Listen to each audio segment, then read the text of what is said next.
Rock and roll wasn't just music. It was a mirror of our lives. These rare photos and untold stories capture the moments that made an era unforgettable and remind us why it still matters. The Master and the Disciple. This is from the sessions for John Lee Hooker's 1989 comeback album, The Healer. The collaboration with Carlos Santana helped earn the 73-year-old blues legend his first ever Grammy and a massive career resurgence.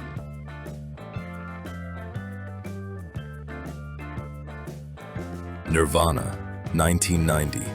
Playing to a handful of people in a record store. This is the calm before the storm. Just a few months later, their drummer would be replaced by a kid named Dave Grohl, and the music world would never be the same again.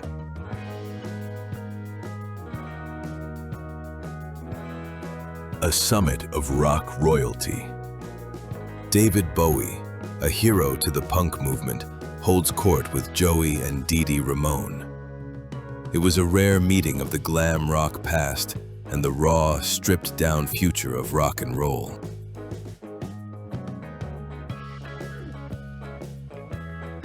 A thoughtful George Harrison in 1977. This was his movie mogul phase.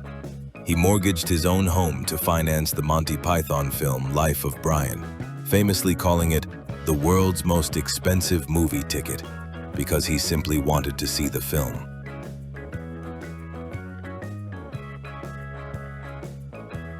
Led Zeppelin conquering Kezar Stadium in '73. But this was no easy gig. The band had to battle fierce winds that wreaked havoc on their sound, and a notoriously rough security crew backstage that added to the tension and unpredictability of the massive show.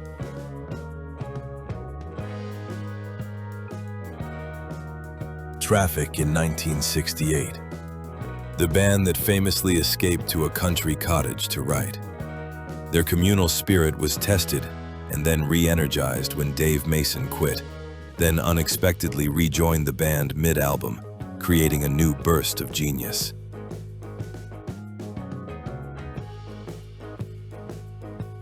A young Ozzy Osbourne in 1970, the year Black Sabbath invented heavy metal. Before this, he was a former slaughterhouse worker who placed a newspaper ad reading, "Ozzy Zig needs gig," a humble start for the future Prince of Darkness.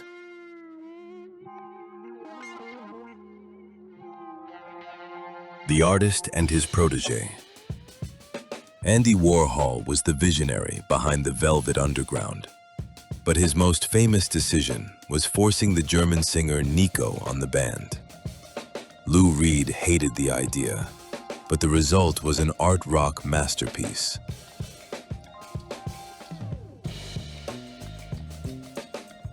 The legendary Bon Scott in '74, during AC/DC's very first year.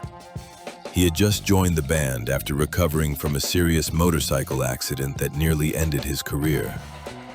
This was the beginning of his second chance and his journey into rock immortality.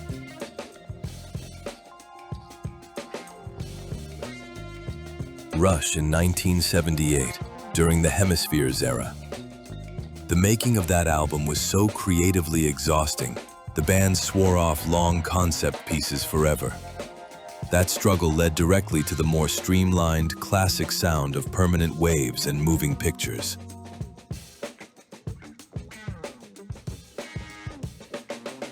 Two of the greatest showmen of all time. In the early '80s, Freddie Mercury and Michael Jackson recorded several duets together. The legendary sessions were reportedly cut short when Freddie grew tired of Michael bringing his pet llama into the studio.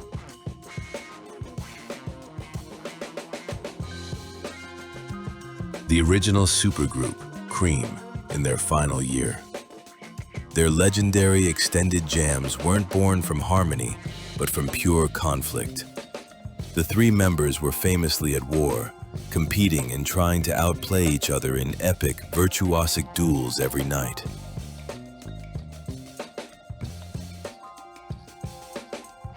The face of '80s rock. But before he was a solo star, Billy Idol fronted the British punk band Generation X.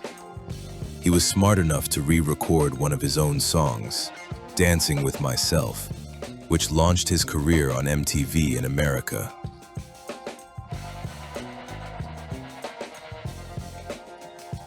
Three masterminds of the Zeppelin empire. Between John Bonham and Jimmy Page sits their legendary manager, Peter Grant. He was the fifth Zeppelin, a ruthless negotiator who single-handedly changed the business of rock, ensuring the bands got paid what they were worth.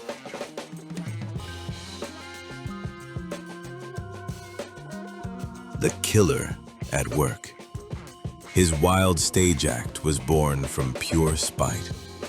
Furious at having to open for Chuck Berry at a 50s rock review, Jerry Lee Lewis famously set his piano on fire, walked off stage, and told Berry, "Follow that."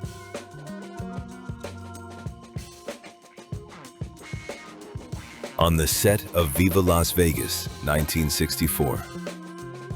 The explosive on-screen chemistry between Elvis Presley and Anne Margaret wasn't just acting.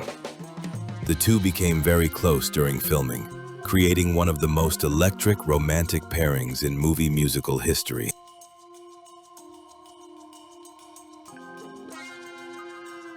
David Gilmour on the legendary Animals tour in '77. The massive stadium shows were so alienating to Roger Waters that he infamously spat on a fan. That single moment of disgust directly inspired him to write the band's magnum opus, The Wall.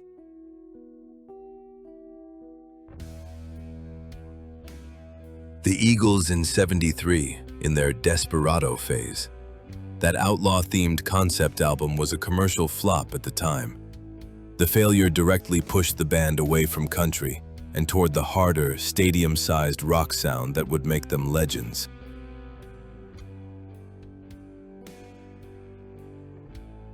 The band that made Janis Joplin a star. This is 1968, the year of their classic album Cheap Thrills. Though it sounded live, it was mostly faked in the studio, complete with a legendary cover drawn by underground cartoonist R. Crumb.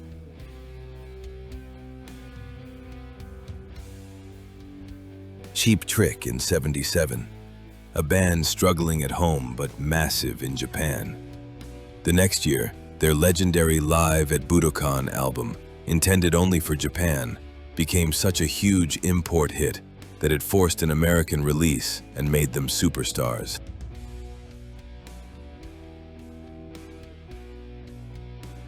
The Face of Blondie, 1977. She looked like a pop star, but she was living the gritty reality of '70s New York, a struggling artist in a dangerous city. The contrast between her glamorous image and the raw punk scene made her unforgettable.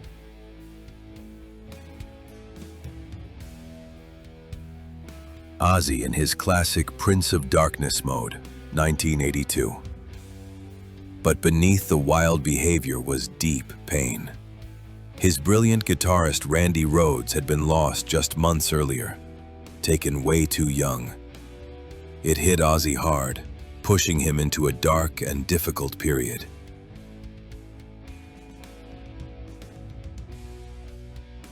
David Bowie, 1978. After years of flamboyant characters, this tour was stark and minimalist. Bowie wore a simple, uniform-like costume to strip away the theatrics, forcing the audience to focus on his brilliant and challenging new music from Berlin.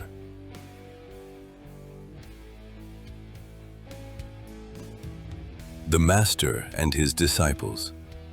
Robert Plant, with Anne and Nancy Wilson of Heart in '82. At the time, Plant refused to play Zeppelin songs, while Heart, often dubbed Little Zepp, proudly carried the torch of epic hard rock for a new generation.